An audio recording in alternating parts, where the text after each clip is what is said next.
Susan held him, and she cried with him. Because she felt it. She wanted things back to how they used to be just a matter of hours ago, too. She wanted her friends back.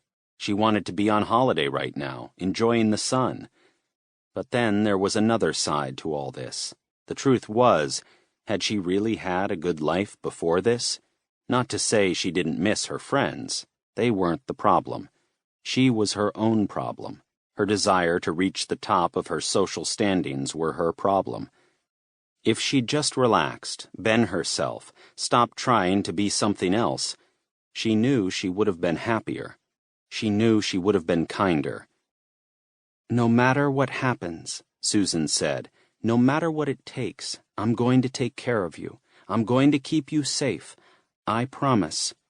I promise." She expected Tommy to keep on resisting, to keep on fighting, keep on begging. But instead, he just held on to her and cried. She wanted to stay there with him all day. She would if she had to, if it made him feel better.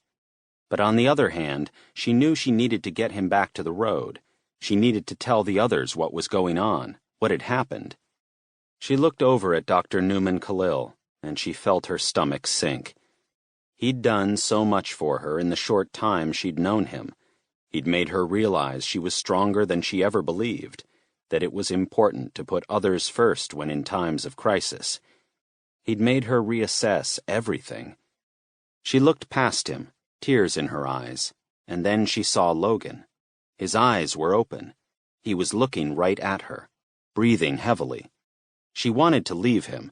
She didn't want to go over and help him.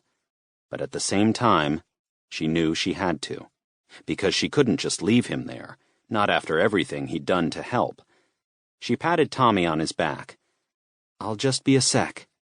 She broke free of the ties around her ankles, then she stood, started to walk over towards Logan. When she reached his side, she saw he was in a bad way.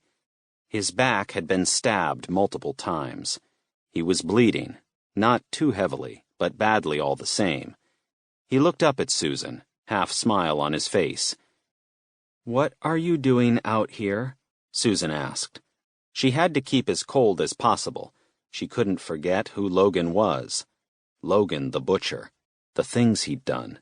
The family he'd murdered in cold blood. That man, his wife, and her daughter. He moved from side to side, gasped a little. And then he simply lifted a hand and pointed off into the woods. "Emma," he said. Look after Emma.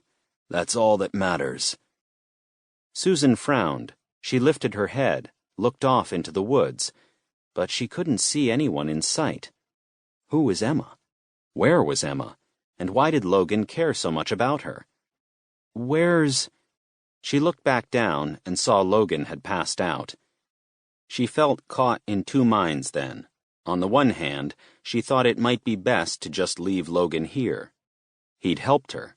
Whatever he'd done in the past, he'd at least committed one good act before everything had ended. But on the other hand, she took a deep breath, reached down, and lifted him to his feet.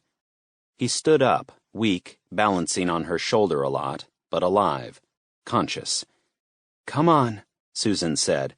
"We're not leaving you behind. We're not leaving anyone behind. Not now. Not anymore."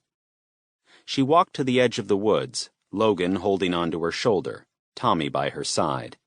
And when she reached the side of the road, she saw them. The cars, the traffic, the people beside them. Some of them turned around, some ran over to help, trying to figure out what was going on, what was happening. And some of them realized exactly who it was Susan was trying to help. She reached the makeshift emergency area, propped Logan up against a car, and turned around. She saw the looks on the faces of those watching, the disapproval, the discontent, the way they shook their heads. "He's a monster. Leave him to die." She heard these comments, and she marveled about the fact that none of them had commented on her state, or Tommy's state, or anything else. And she felt cornered, pressured, like she had to go with the mob law to keep these people sweet. But then she took a deep breath. "He saved my life," she said.